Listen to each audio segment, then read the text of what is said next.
afternoon, and thank you for being here. I'd like to call our June meeting of the Board of Trustees maybe to order. I will read our ethics statement. Board members, Mr. President, and financial and administrative staff, you are reminded that you have a duty to avoid all conflicts of interest, potential conflicts of interest, and appearances of conflicts of interest.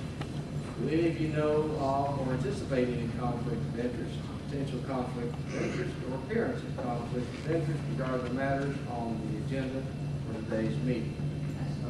No. Let the minutes reflect no conflicts reported. Thank you very much. We have a roll call from our Board Secretary, Martha Shanks. Tom Alexander. Present. Troy Ball. Wayne Brigman. Joe Brummett. Present. Mary Ruth Fowler. Present. Bill Hart. Richard Hurley. Present. Don Locke. Present. Kay Myers. John Parham. Carol Peterson. Here. Ray Spells. Here, Mr. Riley. Mandy Stone. David Wyatt. Here. And our new STA, Jane English. Hey, I think we do have a quorum then. The next order of business will be the swearing in of Jane English, who is our new STA president.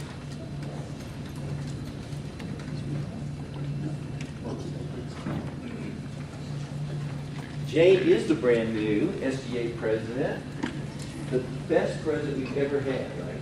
Oh my. Please come forward. Yeah. Big shoes to Every fill. president is the best one, but you are the best one. Jane has been very active in SGA and done a great job for us. And so Jane, what we've got is an oath that you need to take, and I think I will hold the Bible, and Mr. Hurley will give that oath to you to repeat, and Carolyn Rice will be the certified notary for you to do that oath for you, so.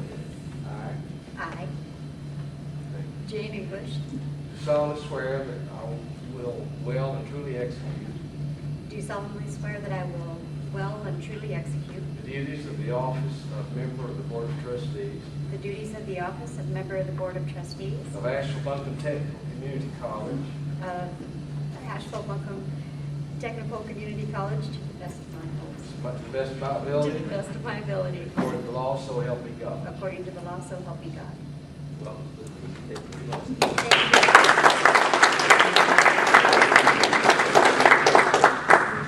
and you want to say something to the board about yourself, who you are, or anything else before we get started? Well, my name is Jane English. I've been serving as the Secretary of Student Government for the past year. Now I'm following Lynn Orndorff's big shoes. Who was the best president last year? Best president last year. And I'm active. I've been involved with Phi Theta Kappa, and I'm just really looking forward to this year. We have a great team. We have a great team serving this year. So And lots of big plans. big plans, big plans. That's yes. great. We're glad to have you on board, Jim. You'll be there, and Carol will notarize for you, and we'll be all set. Thank you. Welcome. Okay, the next item of business is our consent agenda, which I think was sent to you. It's basically a fairly slim one today. It consists of the minutes of the May 6th quarterly board meeting. Do I hear a motion for approval of the consent agenda? So moved. Hear a motion for approval. Any discussion? All those in favor of ratifying the motion, please indicate with aye. Aye. Opposed? Like sign. Okay, consent agenda is approved. We're very honored today to have a special guest, Wanda Green, who is our county manager. And Wanda, I'm going to ask you if you would introduce some of the folks that came with you today before you start your presentation. Glad that you don't thank you today. All right. They say I have a soft voice. I sound loud inside. I don't know. We do appreciate a number of people from the county coming with us. So we'll start here. We have our assistant manager, John Creighton, Commissioner Joe Belcher, Commissioner Ellen Frost, Commissioner Mike Fryer, and back here we have Mayor Jerry B. Hunt and Chief Dennis Presley. Did I get everybody?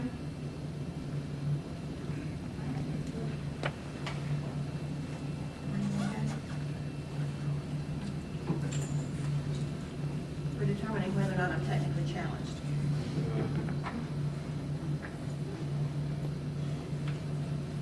Okay, so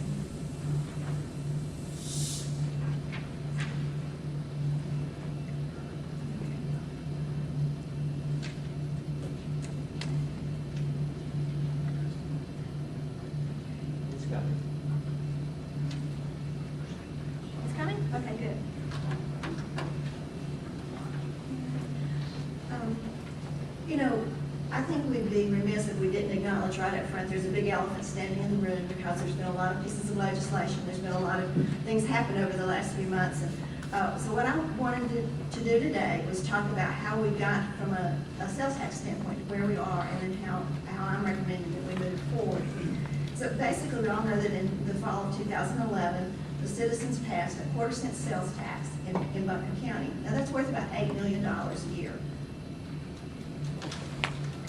And try as we may, the State Board of Elections said, no, you have to use exactly this ballot. That's the way the law was passed. So we couldn't get it on the ballot, that this was restricted to AV Tech. However, the Board of Commissioners did adopt a resolution that says that this money will be used for AV Tech. I do want to say a couple of things about that. The last board cannot bind this board, and this board cannot bind the future board, except for one way, and that's with debt. So beyond that, there's a lot of flexibility until we go into debt for a project, and then that debt has to be paid going forward no matter what.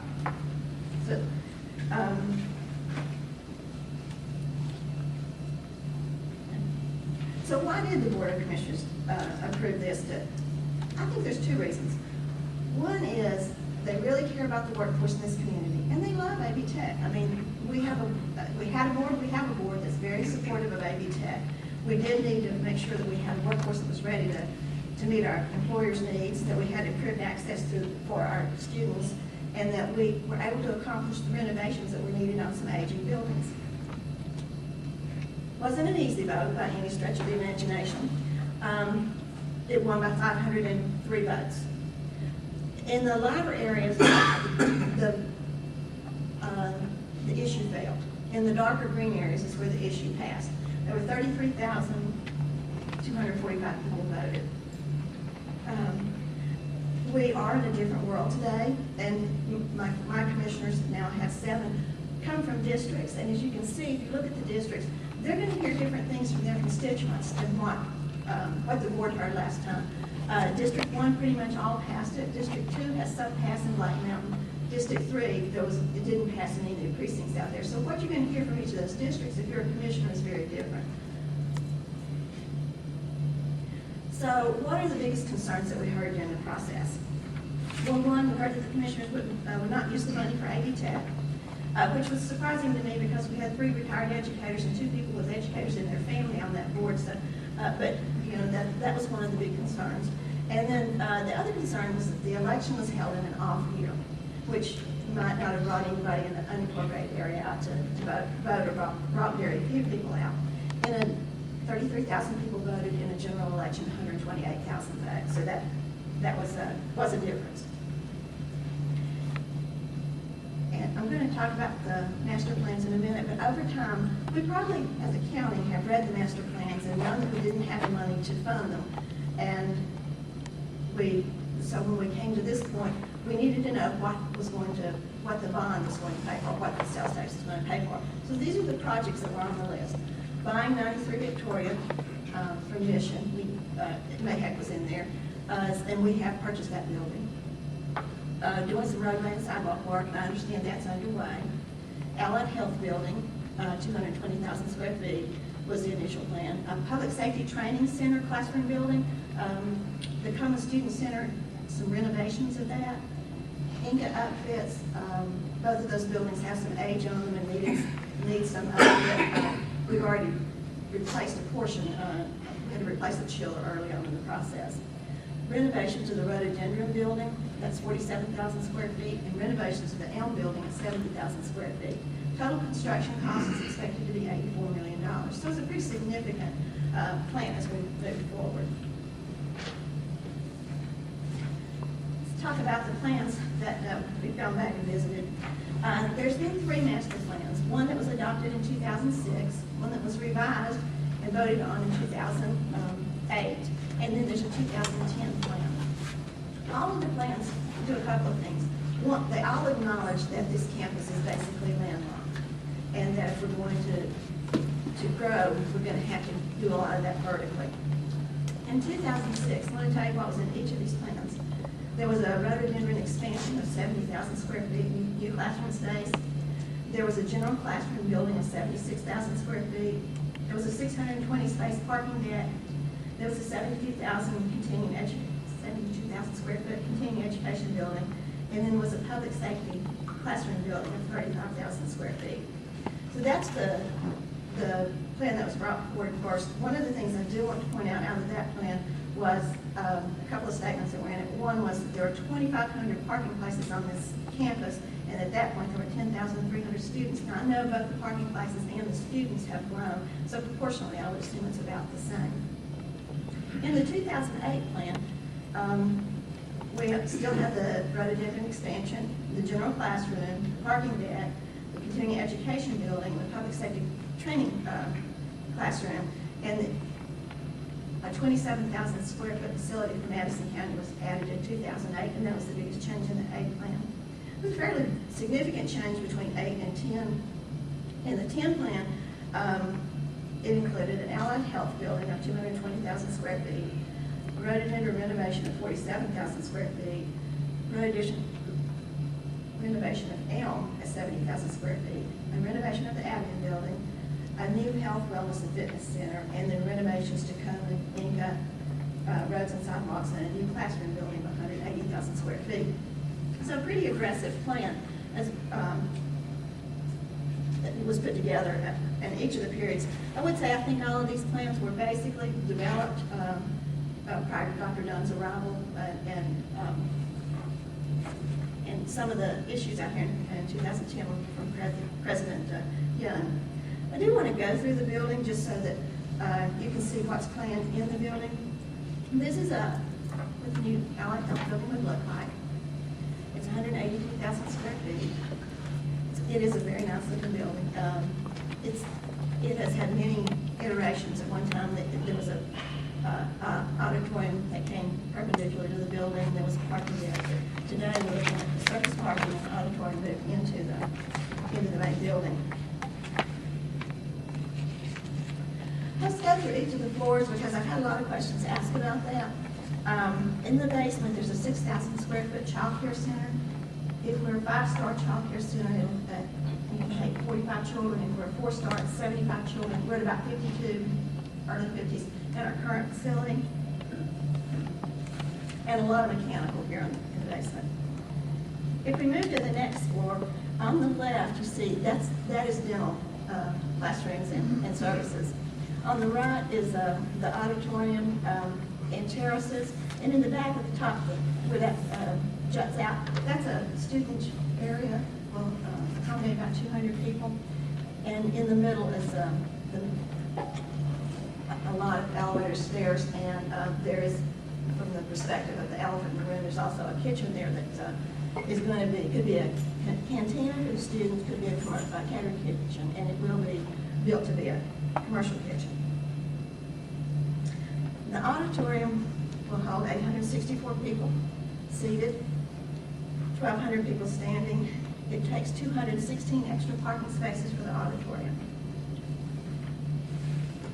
If you go back, the auditorium also has 2 terraces. The capacity on the back terrace is 144. The capacity on the front terrace is 312. It's been called everything from a conference center to a theater to an auditorium to a multi-purpose room. But it is probably the thing that got my attention, just to cause some discussion around the taxability of the debt.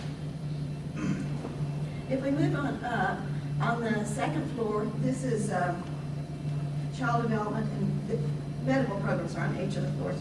But this is child development, medical labs, and sonography, but all of it's classroom building, classroom space. Moving on up to the third floor, this is primarily nursing programs, and they do have a nice lecture hall in there that holds 126 people, which is really good. We move on up to the fourth floor. More medical programs on the the left-hand side. On the right-hand side, that is shelf space. Make no bones about the fact that I've always supported having some shelf space when you're in a landlocked situation. And then in the back, what's jutting out is when we went through it with the architect and others in the room, that was called a hospitality area, quote, where students will never be. And that's another thing that troubled me as far as taxability of the debt. The fifth floor is shelled in. It's about 20,500 square feet, and it's just shell space at this point in time. So there are some things that have caused some angst between AV Tech and the county on this. The geothermal that's going in is going to keep us from expanding on that site, and I do have a map later to show you where that is. It limits our use of the site going forward, and unless something changes in technology, until the building comes down. There's a 16,000 square foot convention center auditorium, multi-purpose room, 2,700 square feet of terrace, and there's a catering and commercial kitchen, a pretty good capacity for the terraces, and on the fourth floor, there's a hospitality suite with a kitchen and a terrace where what students are not allowed to be. Those things did give me a lot of pause. Also, with this building, we are going to have some vehicles and shuttle the students back down to the main part of the campus. I'm going to talk about the IRS rules and what will raise questions with them. With the IRS, there's several things you can't do. One is it really needs to be for the purpose of the institution or the nonprofit or the government in our case. And federal use is considered private use, so there's a very limited definition of what's authorized use.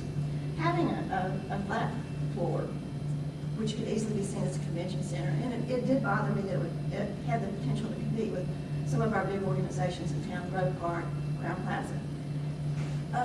It having the amenities to support a conference there, and then things like, there's the lighting is there for atmosphere. It'll be used mostly after 5 and on weekends. There were a number of things that came up that just caused me to have concern about the taxability of the debt.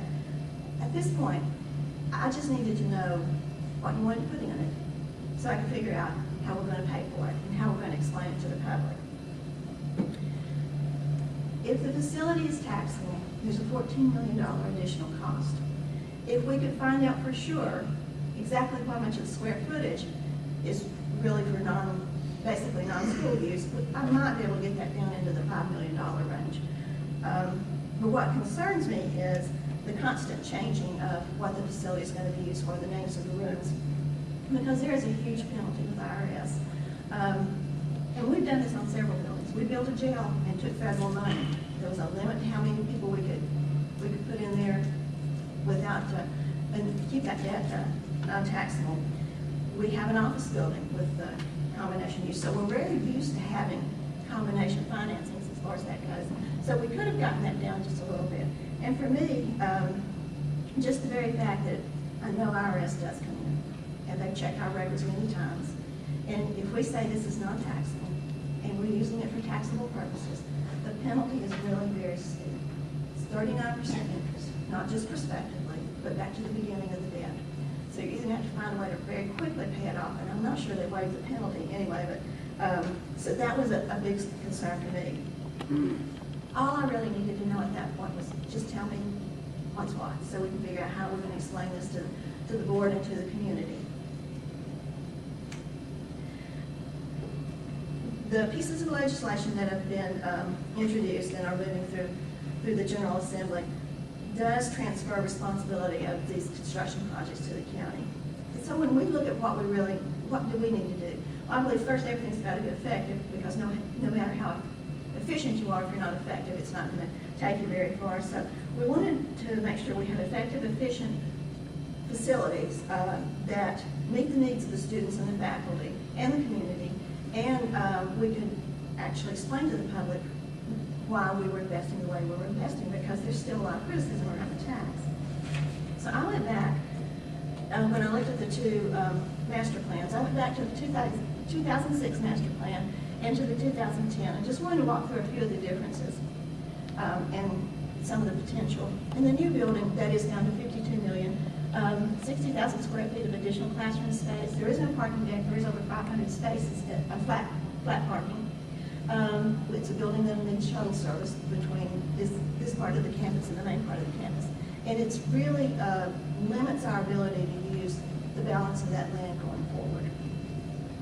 On the 2006 plan, which would come in at $51 million, which price-wise is about the same, we could add 70,000 additional square feet of classroom space to the rhododendron building. We could build a 650 space parking deck. We could renovate the 47,000 square feet in the existing square feet in the rhododendron building. And it would be located on the main campus where students have easy access to their other classes that they were required to take.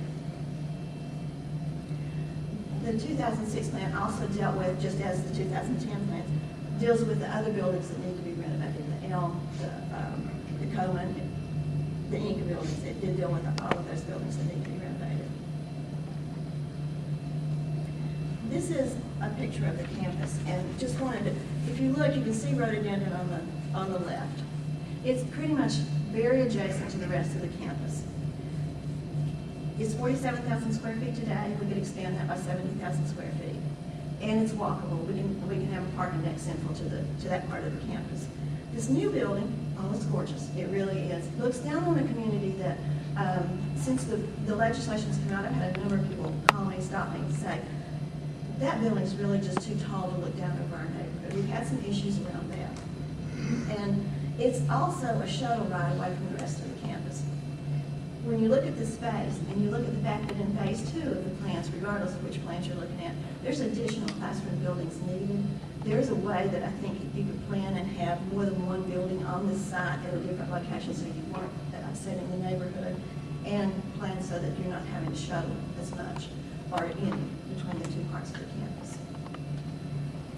So, what are my recommendations?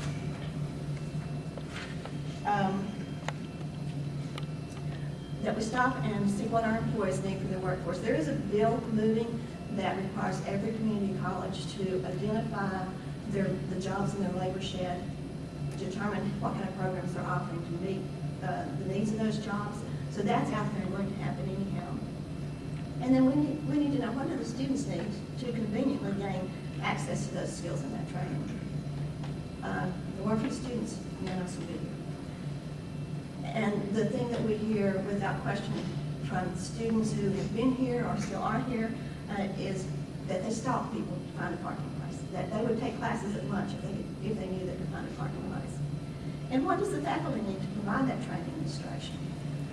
So my recommendation is going to be to add the 70,000 square feet of classroom building to the rhododendron, to renovate the 47,000 square feet of classroom space that's currently there, to build a 650 space parking deck, and to preserve the land close to Mission for future growth when we are able to build the next sets of classroom buildings.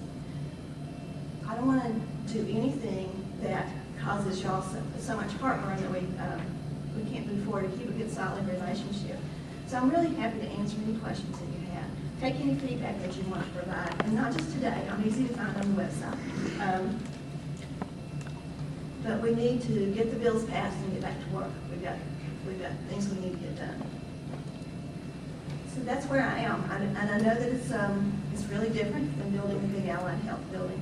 I just think that it meets the needs and really focuses on the student and faculty needs. Any questions?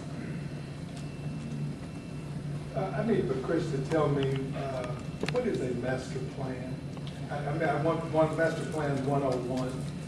Master plan is basically your wish list, facility, renovations, upgrades that you would like, and it's the primary way that you can communicate with the county, which is your funding source for facility needs, what your wishes are, so there can be a meeting of minds, and again, there can be accountability. But there is nothing that is legally enforceable about a master plan. It is the intent of the trustees, the desire of the trustees, but nothing is a binding contractual agreement until the county provides the money and you sign the construction contract, or the county signs a construction contract. It's a planning document. It's a very good planning document, but nonetheless, it's a planning document that can be changed from time to time. So the fact that we had 3 in that presentation, 2006, 2008, 2010, one doesn't replace another one, or I mean, in essence, it's the wish list of the board at the time that was developed. That gives you a historical perspective on how the priorities of the Board of Trustees changed over time, as far as capital expenditures. There's nothing in that master plan language that, you don't mind me just keep asking this question, please. There's nothing in the master plan language that precludes us from reverting to an earlier document. No, because actually you would not be you could refer to the earlier document if that was more convenient, but you can change the priorities on your master plan at any time by a majority vote of the board. And certainly, you would want your master plan to reflect any agreement that you had with the county about moving forward over time to the greatest extent possible. That's the real strength of it, is that hopefully it's the document that you can use for dialogue and agreement with So it requires some collaboration. Absolutely. It's Chris or Dr. Green. I know we've covered this at different points in the past, but just to talk specifically about what the legislation pending would formally change in terms of what role, if any, the college would have in the construction project if the legislation's passed. Basically, and I haven't gone back to read it since it initially came out. I've got a copy if you want it. That would be great. The lineage, I think, is more important. Normally, all college projects go through the Office of State Construction. Through a joint collaboration with the county, we were able to opt out of that process with the county as the agent for the Board of Education, with the board and the county making final decisions on contracts, change orders, things of that nature. The thrust of the legislation is it gives that power to the county to execute those contracts and to move forward. And the board does not have the same approval authority that HIP had under the delegation. More importantly, it exempts the college from getting the either state construction approval or the state board delegation, because it specifically allows the county to do this through the General Assembly directly. And if, as a board, we move forward in a way that the county and the county commissioners ultimately decide they believe one plan better fits the needs of the citizen, and the trustees another, where does that, in reality, what does that mean when that's Dr. Green? Well, my theory is where it leaves us is pay as you go, so that we're not able to actually move on with the facilities. Right now, the classroom building, public safety training facilities is ready to be under construction. We're doing some planning at Inca, sidewalks and roads are under construction. We've done some work at Inca. But I think, a real difference in opinion about how we should proceed would leave us at we'll save the money and do the facilities as we go. I didn't take any notes, so my figures may be wrong, correct. But I think, we're talking about $50 million for the Allied Health Facility building. And I believe there's 500-600 parking spots there. Yes. Okay, so we're gonna get that for $50 million, but if we move the rhododendron, we're gonna get 70,000 square feet with 650 parking spots. To me, we're getting a new facility, and we've still got a 47 square foot building there that we need for other classroom activities. And I can appreciate that. The 47,000 square feet will be renovated, the 70,000 square feet will be brand new. The parking deck will be much more accessible for students and the layout of the campus so that they can move from class to class. And we preserve that land. The way the building is designed on the mission end of the property, that's all that will ever sit there is that one building. Yeah, anybody that's been on the college campus knows that parking is an issue. I know it was 40-some years ago when I was, it was always an issue. But my understanding is we don't have a parking problem here per se. Yes, there's some folks that get here late and they have to walk a little bit farther and so forth. And I'm gonna have to defer to Dr. Dunn for accurate information. But my understanding is we don't have a major parking problem here. And to build a $15 million parking garage, to my way of thinking, is not seem feasible. I can just add into that, and remember too, that part of our plan here was to pave our parking and sidewalks, and so we're in that process, as you called out earlier. And so part of the parking issue, and I think it's exactly that, it's not necessarily we have a parking problem. You may not be able to park in front of your door. It may be that you have to park across the street or down the street. We don't have parking in front of every door. But there's approximately 2,900 parking spaces right now, and we'll add another additional 121 spaces when all the paving gets done because we're expanding that. So we're trying to solve a parking problem that really is maybe more of a perception problem. We'll never really solve the students' parking problem. And we're already adding spaces in the sales tax that we've talked about. Plus, to build on that, plus if we pull 15 million out of the $50 million building we're talking about, that does do away with the shelf base. Basically, I think what that's saying is when we move into that in a few years now, we're gonna be out of space again. And if we're anticipating college growth and the need for facility growth, I think negates that. I do think you should anticipate the growth. And all we know is what we hear from students and faculty about the parking, and we hear it's their number one issue. But when you look at the rhododendron versus the Allied Health building, while you don't have shell space, you have land where you can build the other big classroom buildings that are on the master plan.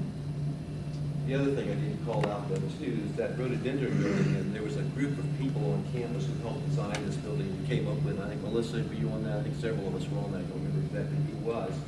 But if you have that 40-year-old building, you're not going to change the exterior of it. You're not going to change the size of the classroom. You're not going to change the hallway sizes. That building does not meet the needs of the college at the moment.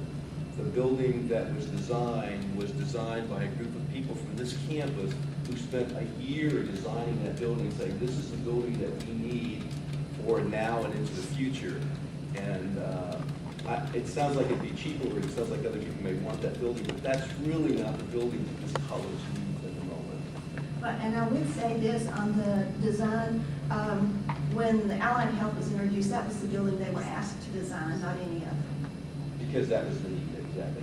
The other thing, just to clarify, we never planned to offer shuttle service back and forth between this campus. That is not even a thing, because the folks who are at that building are primarily already in the nursing or allied health fields, and they'll only be at that building. The few classes that they might need to take while they're in that program are biology or ADN class or AP classes, and we've built a lab into that building to accommodate for that. So, Melissa, you might be able to give us more information. Well, and that was true, and also any other general education classes that might need to be offered because of the number of just general classroom spaces that are there. Those would be very easy to offer, kind of like we do out at the Inca campus for the Emergency Services Division. We are running general education classes out there for those students so that there's not a problem with them needing to come back to the main campus.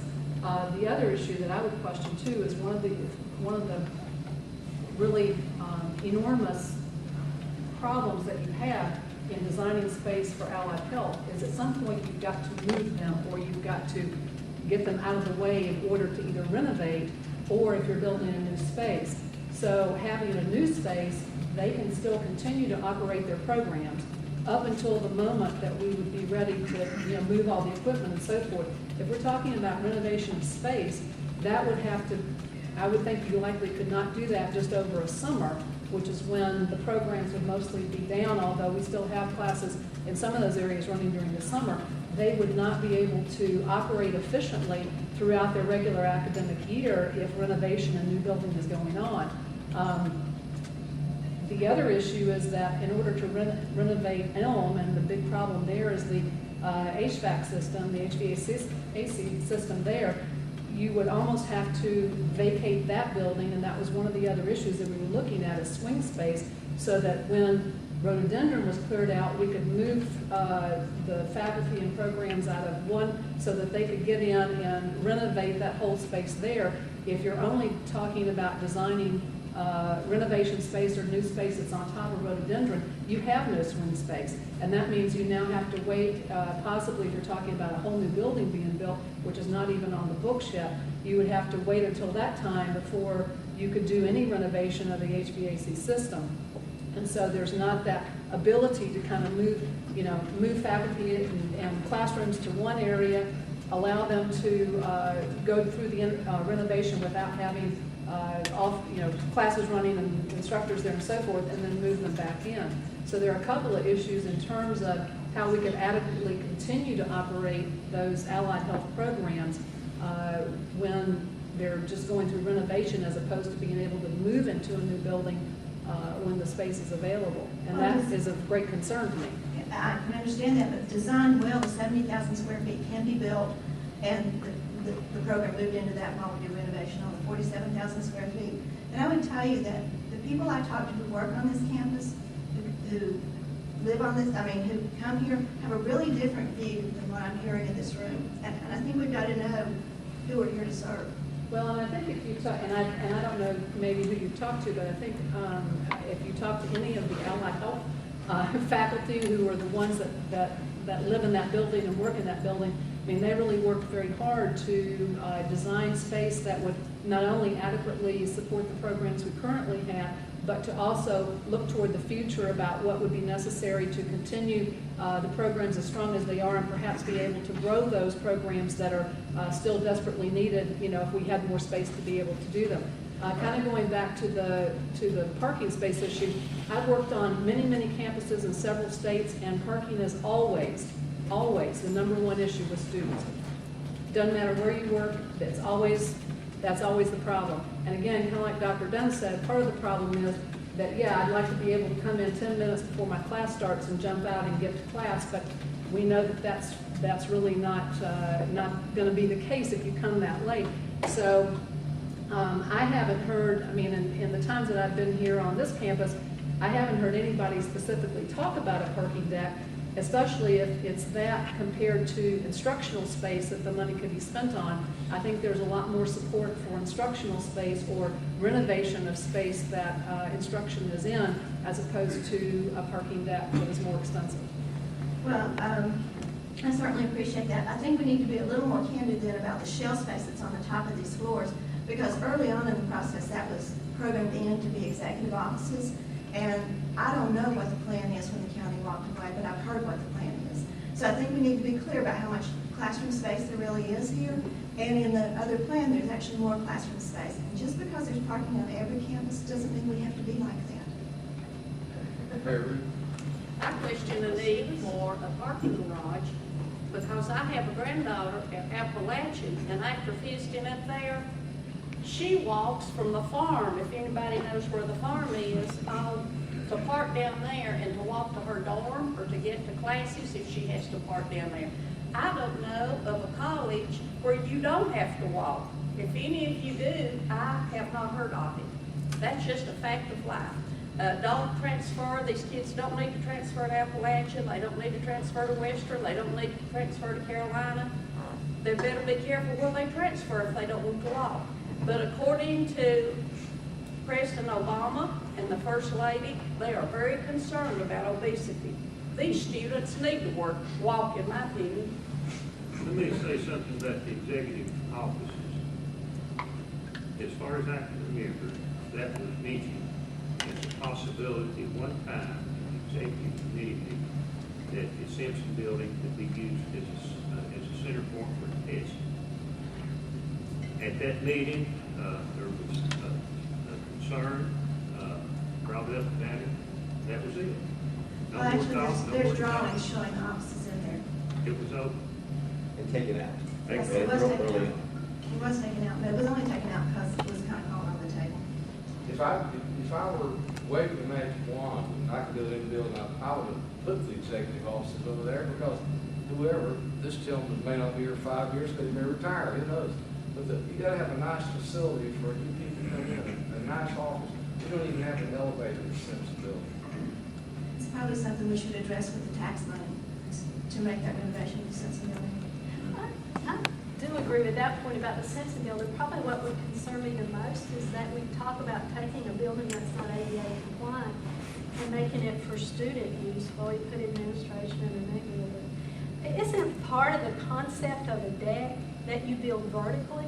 When you're landlocked like AV Tech, sure we can clear out space and build parking lots all over, but we're really taking the only land we have versus building vertically for parking and being able to use that space for other purposes. And really, have y'all ever come to a board meeting late when somebody didn't put a cone out for you and tried to park? I don't know, I drive up from Victoria off the back road there.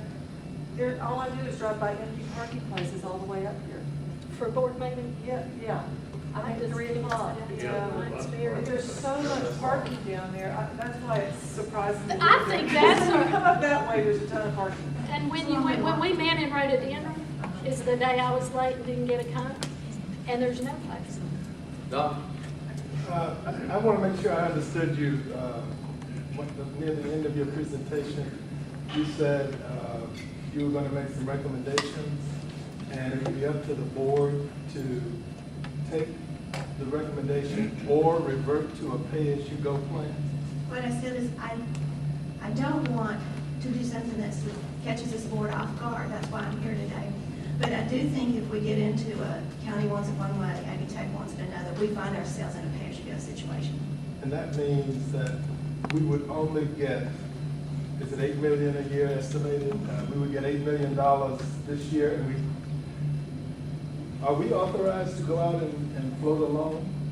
No, we can't. So what we'd have to do is, we'd have to take $8,000, pocket it, and then until we get enough to do whatever we did, if we don't accept the county's recommendations. Am I And I halfway asked for clear? feedback on those recommendations, and I'm happy to have that feedback. But yes, I do think that we've been in that situation before, and we've had meetings with your chair and vice chair, and Hank and myself and some of our commissioners, where we know that we have to have good communication. We know that we've got to have a plan that works, but we also need to make sure that we're not insulting all the neighbors and that we're meeting the needs of the students and the faculty. I think that's the big thing. I also would just point out that I have heard that that was a new thing for me to hear about the Haight Drive neighborhood.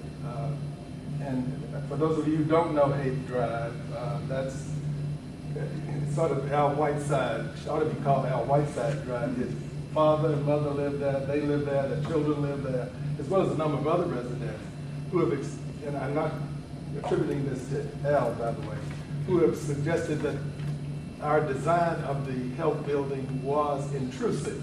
And I hadn't heard that until recently. So I think you addressed that also in your remarks, that was... I did. You know, it's interesting when there are newspaper articles, we'll all get a lot of calls. We'll get stopped in the grocery store, or, you know, I'm a shopper, and let me tell you something, this has not been fun to shop for the last month or so, because people stop you a lot to share their opinions with you. But that was one of the ones that probably surprised me the most, was the level of angst over the height of that building looking over the neighborhood.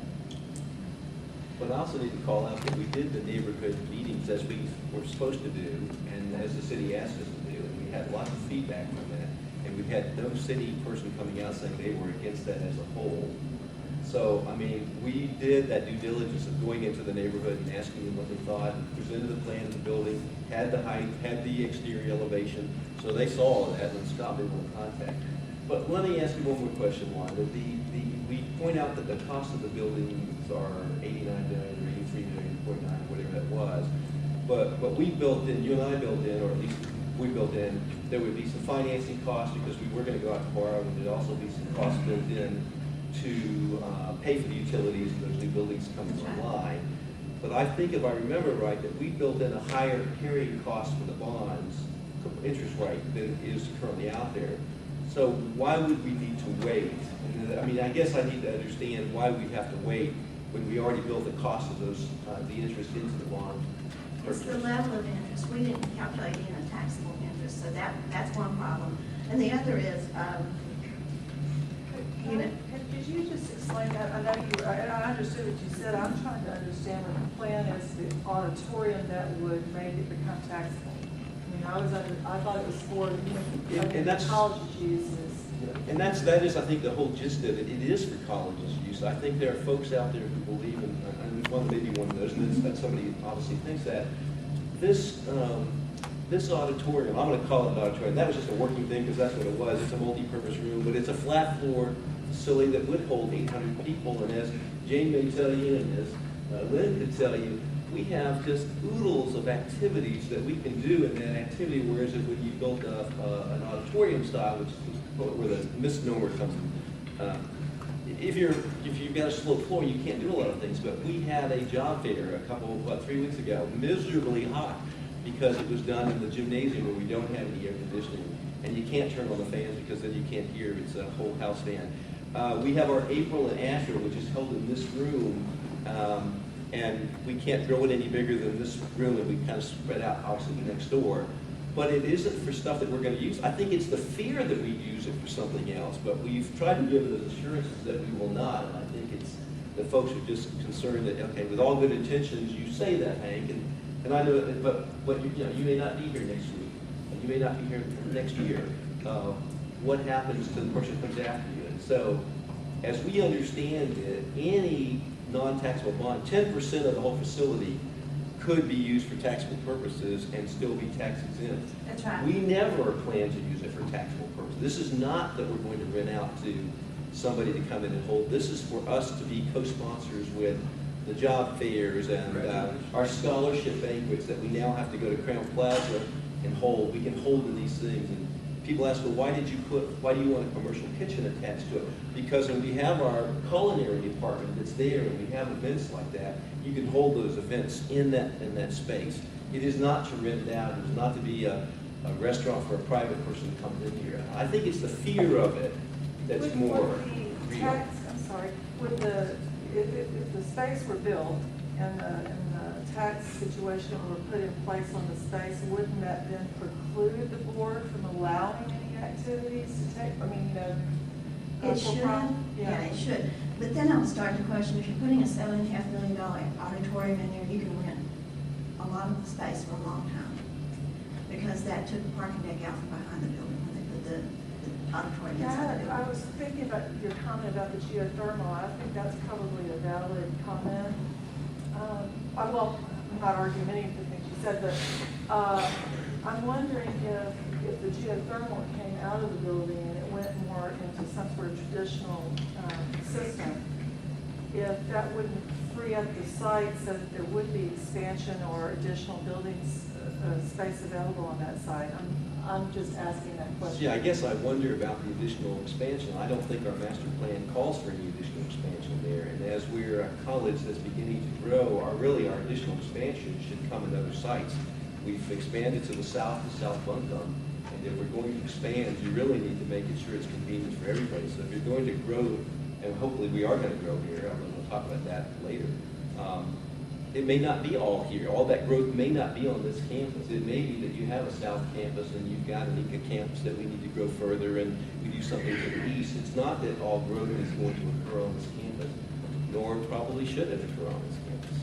All I can say is in the 2010 plan, there's an additional 180,000 square foot classroom building that's put into the plan. There has been other classrooms, general classroom space in all the plans along the way. I don't know where they'll be built. I just know they won't be built there with geothermal in the building. Would you be open to looking at some of those type of issues and then considering some of the concerns that you have, that you identified? The parking, like if that plan were looked at and you took out geothermal and you looked at the spaces or the use of terrace spaces and things like that.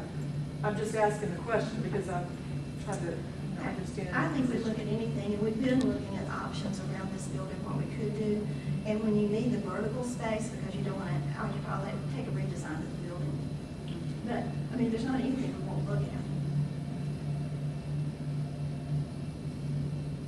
I think it's interesting that we are to this point and that we're having this discussion and how many great questions are being asked and how much I feel like this board has learned today about the whole process of how this was on the ballot, how it was worded, what the responsibility of the county is, and what great partnerships the county and AV Tech have had up to this point.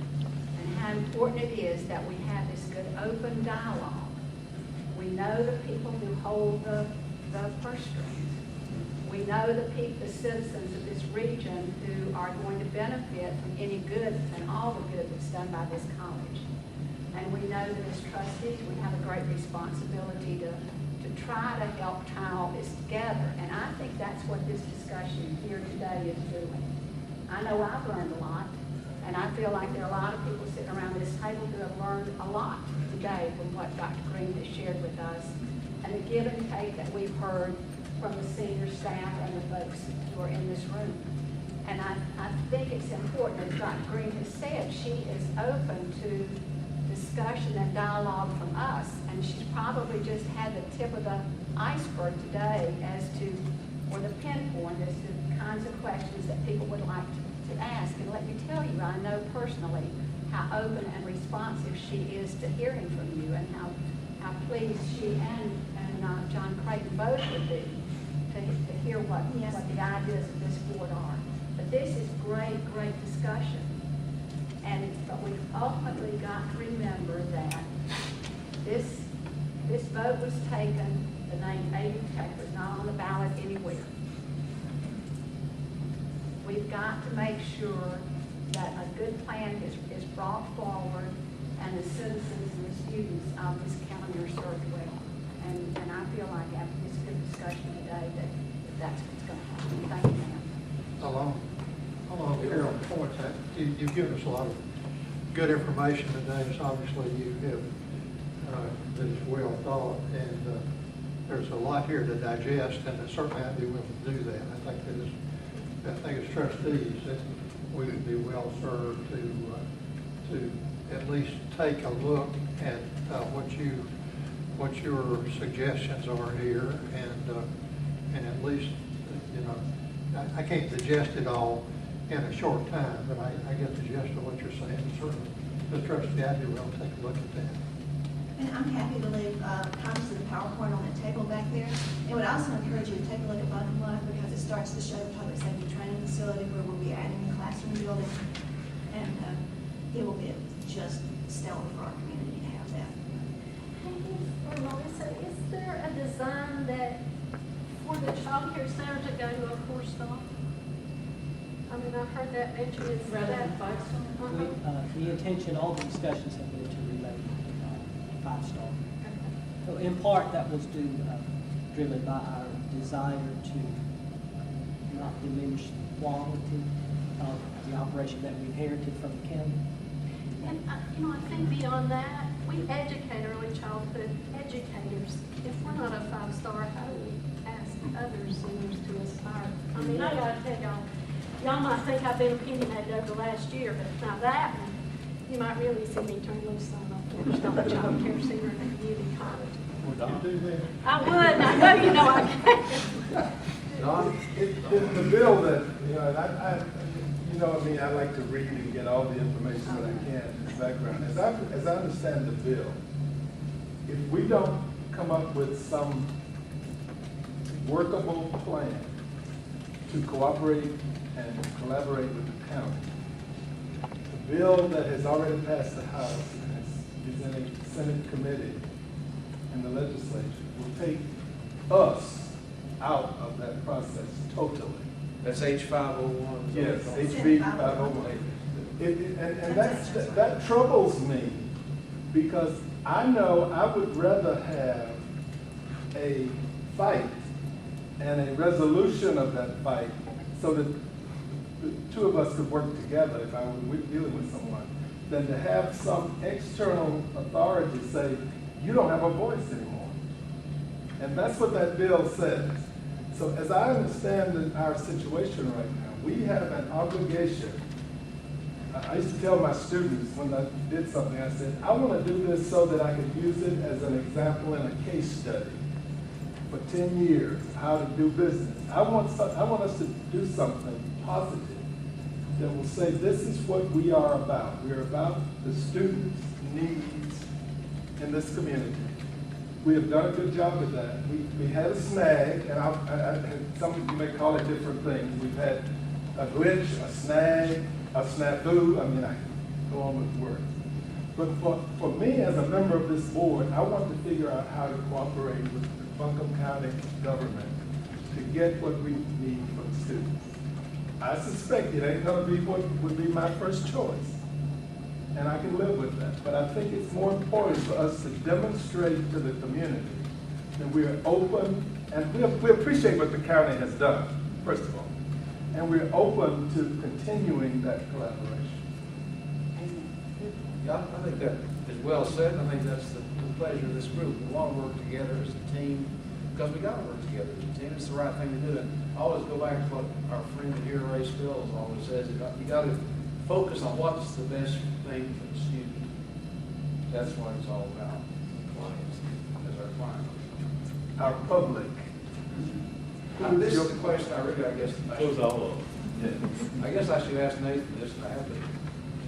What was the genesis behind him deciding to proposed that bill? Somebody, you know? I really don't know.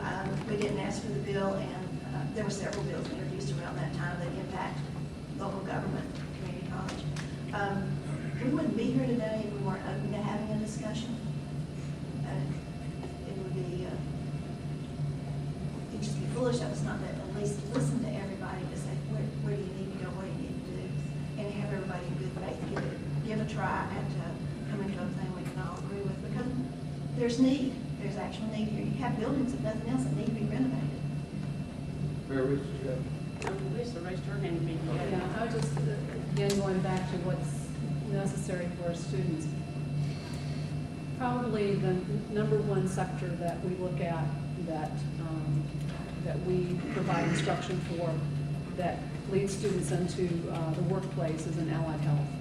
And so if I look at all the instruction that I do and say, what's kind of my top priority for getting more programs, expanded programs out there, it's in allied health. Because pretty much, and if you've seen any of our graduation rates or our certification rates, the students are receiving excellent instruction and then going directly out and having jobs before they step off. So we need to do more of that to address the needs of our community, because obviously healthcare is in this community is one of the biggest employers.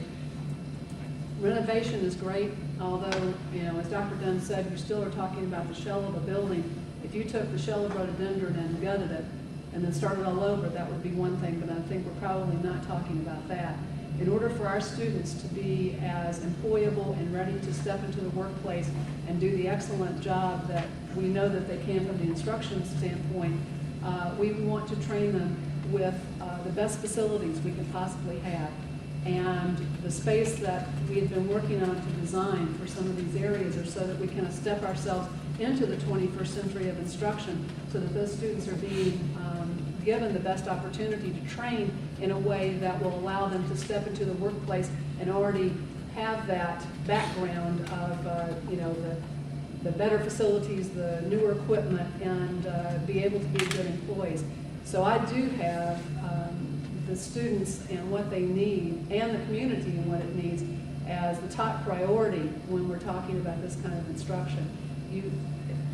Allied health is one of those fields that is constantly changing in technology, and background of what students need is not a static area. And so we want to make sure that we have the capability to not only take the students we currently have, but then add those programs that we have employers currently asking us for, and we keep saying, we'd be delighted to go there, but we just don't have the space available. So we really want to be able to address those needs of students and our community as we move forward. And that's part of the philosophy the school's been expounding here the last number of years. Just like we did in business, we went out and asked our customers, what do you need? That's what we've been trying to do here in curriculum. And it's the same principle, I think, that flows down as far as this group of staff went out to the customers out there and said, what do you need in this building? And they said, we need all these things. There's no opulence to that building. Those were things they needed. I would like to say, I'm really appreciative of the fact that we're turning out such great students now before we do any construction or renovation. That's just right here. It's 20% healthcare in our community. Picking up on what Melissa said, we've got to be competitive. Western Carolina University already has online very up-to-date, modern allied health field. Marsville College has got one under design right now. They've been on their campus, they're starting the program. But A.B. Tech is different than either of those places, especially Marsville, in that the cost that the students have to pay. There's so many that cannot go to Marsville College. There's so many that can't go to Western. But they can commute from their home and come to A.B. Tech. And I think we owe it to that sector of the population. That can, because if the others are getting trained better, you're going to get the jobs. You're not going to come here and get a job. We owe it to the sector students that make this affordable for them. I think your graduates are very competitive in the market. Yes, sir. Mr. Chair, for the motion is in order. I would make the motion that we take the information that Ms. Green has brought us today and study that more closely and look at the needs of the college and the things that we discussed here today against what the county is looking for too, and use that as a basis for opening a dialogue. Motion is on the floor, do I hear a second? I'll second.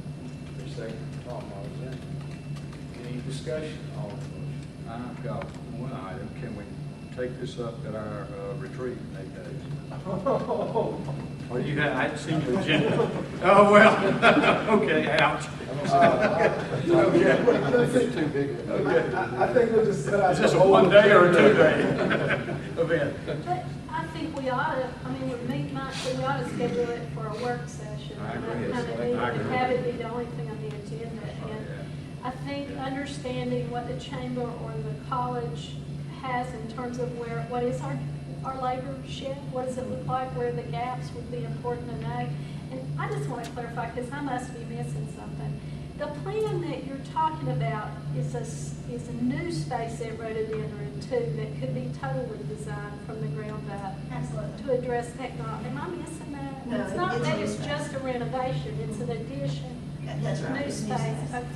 Yeah, because I had the same question, because Yeah, because I thought what could happen is you could build a new space, they could move in there, and then you could renovate, and then, you'd have the same thing, it's just simply not the building down here would be another location. And it's gonna be bigger. The thing that I heard was it would be more square feet. It will. Would it be Square feet classroom possible, space. and whether that's the college staff or John Creighton or a combination, to know how much surface parking we currently have and how much square footage is tied up in surface parking versus the ability to build up, and what that might do to our overall capacity for building on the main campus? I'm sure there is. Yeah, we know the number of parking Yeah. spaces, somebody has to calculate. Just, I mean, if we're gonna look at information, I was just thinking, please, Okay, would be well, helpful. any other discussion? Let me make sure I understand the motion again, because obviously it's a nice motion, but the spirit of it. So I don't have But I want to make sure I understand what I'm voting to do here. All right, the motion is to take the plan that Ms. Green has Under offered to us advisement. today, under advisement, look at what that truly offers us compared to the work that's already been done, and then use that as a basis for a dialogue toward some final solution. That is the motion. We have a second. We've had discussion. All those in favor? How was that? of the motion, That was as good. presented, indicate with an eye. Aye. Opposed? Motion carried. Thank you for letting me be here, I appreciate Well, it. thank Thank you. you. Thank you, Commissioners, for your support. Thank you. Okay, moving on. Item number 3, a resolution